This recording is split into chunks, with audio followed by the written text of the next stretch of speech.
ఎవరైతే మా తల్లిని అవమానించారో ఖడ్గంతో ఊరేగింపు చేపిస్తా. మీ అందరు తెలుసు,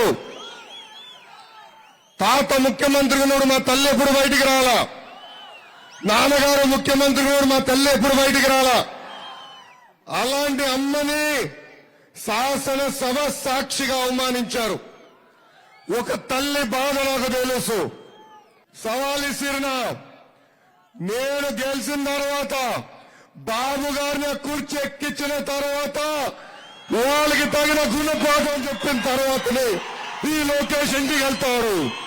ఏనాడు జగన్ రెడ్డి గారి తల్లి గురించి నేను మాట్లాడలా, భార్య గురించి మాట్లాడలా, ఆయనకున్న ఇద్దరు కూతురు గురించి మాట్లాడలా. మై డియర్ జగన్, బాబు గారు మాకు నేర్పించిన సంస్కృతి అదని సభాముఖం మళ్ళీ నేను చెప్తున్నా.